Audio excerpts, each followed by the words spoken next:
Kadaama TV tulina Kadaama wano ayagala okubeera nga anyonyola ku nsonga y'Abawarabu engeri gye bayisaamu bakadaama ne babeera nga babawa emirimu gye batasaanidde kubeera nga bakola. Waliwo emirimu Omuwarabu gy'akutuuma naye ng'olaba omulimu ogwo mu butuufu tegwalibadde nga gugwo nga gwe Kadaama okubeera ng'ogukola. Mu ebyo nga wiiki eno twogedde nnyo ku kwoza ebintu ebiri private ng'obuwale.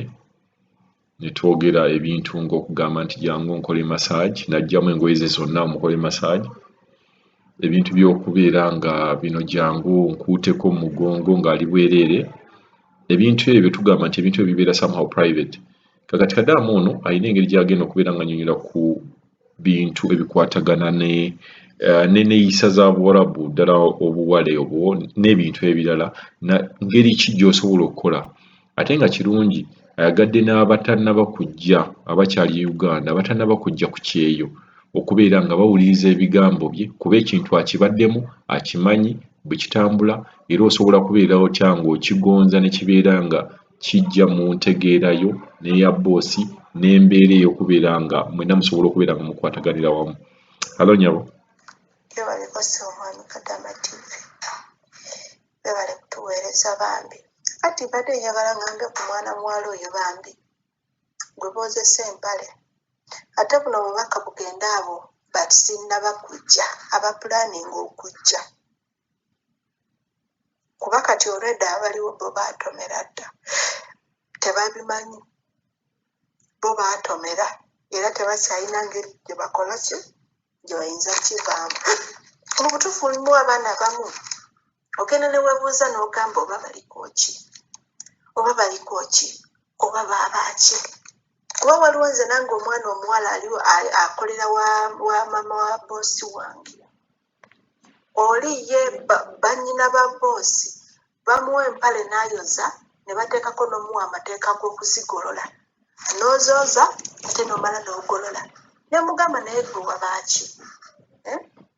Gwe wabaaki? Nze we natuukira okujja wano nasanga nakyala akuŋŋaanyiza basiketi namba n'azimba basiketi. Ne mubuuza biki ebyo? N'aŋŋamba nti those are my knickers. Ne mugamba fine, they are your knickers, but those are private clothes. Those are not supposed to wash. Those are supposed to be washed by the owner.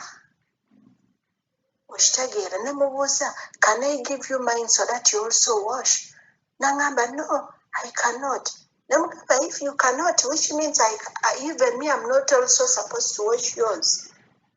Okitegeera. Ne mugamba nsobola okwoleza omwana atandikira oba mu lunaku olumu paka mu myezi 5, myaka 5, myaka 6 ffe waffe omwana abamanyi okwoza empale ye.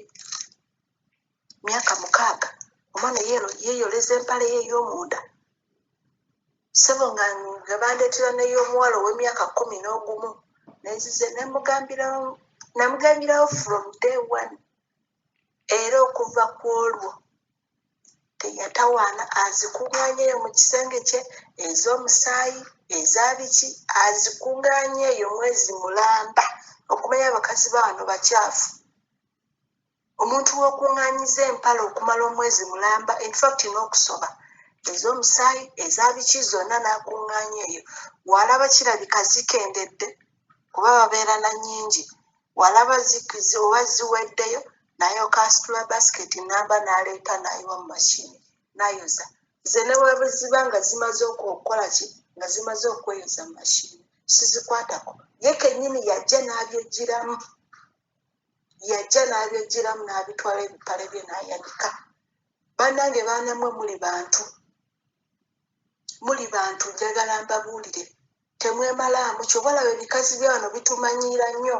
Kuba waliwo abaana abamu ate bagenda ate bo ne beefuula abasiru ne beefuula ate bamasiikiini bo bennyini. Omuntu n'ava eri n'akuleetera empale nti yoza n'oyoza n'oteekako n'okumugololera. N'oyoza n'ogolola n'akuleetera n'ezabbaawe. Nze ono alina mutabani we era myaka 16 bonna sibooleza pansi zaabwe n'ez'omusajja omukyala yabooleza. Nze nkola gwa kwoza nguli n'emirimu emirala naye ekyempale kyo nakigaanirawo. era ezo eriyo oluusi lw'osanga ng'oluusi yayisizaamu empale eyo yo sikyatawaana wensangamu eyiseemu nkwata bukwasi nga nsuula kasasiro nkwata bukwasi nga ngisibira mu kaveera kasasiro sitawaana kuba mugimutwalira nti oba ki sitawaana kasita nsanga empale yeeyisizaamu mu basiketi nga nsuula so baana mmwe njagala mbabuulire nze ne bino bye bazunza ng'abaana ne bakutwala oluusi mugenzi oba wa maama wa boosi oba mugenzi oba kukyala awantu olukutuusa eyo gweyitawo buyisi mu ffumbiro kola nzeyo byonna nabigaana nabagambirawo nti nasayininga contract kola mu nnyumba emu sijja balimba wano nze ninga w'amagye ate era bano nze kasita njogera tebannemerako kwegaba banneesonyiwa okuggyako ng'awantu we tutuuse we tuba tukyadde naye ndaba ng'embeera yaawo nnungi oba beeyisa bulungi oluusi nsaazeewo omukozi ng'alina empisa ennungi nga muyambako nga njagadde but not by force kuba nasayininga contract kola mu nnyumba emu si byakunzunzambu ate genda tugenda okukyala ewa gundi okole egindi okole nedda baanamwe njagala mbabuulire tuli bantu fayini twagala ssente naye empale eyo gwe gyogenda okukwata oyozeeni empale egyogenda okukwata oyoze banne endwadde nnyingi ezibeera mu mpale ezo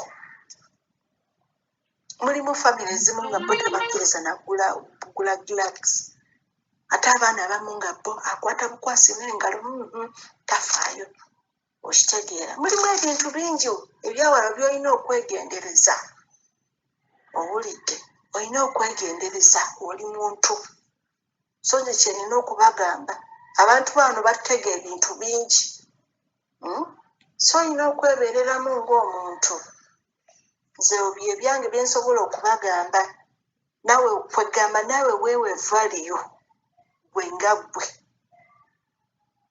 weewe valiyo ng'oli tannagikuwa omwalabu tajja kuwa valiyo nga gwe togyewadde tajja kuwa kitiibwa nga gwe tokyewadde weewe ekitiibwa mulage nti kino sikikola mulage nti kino nkikola okitegeera si nti buli kibagambye okukola gwe okola bukozi olw'okuba bakuleeta kukola wakugamba ebintu byotategeera nawe galola ku ddowoozi siganya wajja kukola naye galola ku ddoboozi mugambe kino sijja kikola kino ngenda kikola akutumye genda oyala obuliri bwe naawe n'ogenda n'oyala obuliri for what reason tekisoboka kusebo bye byange munange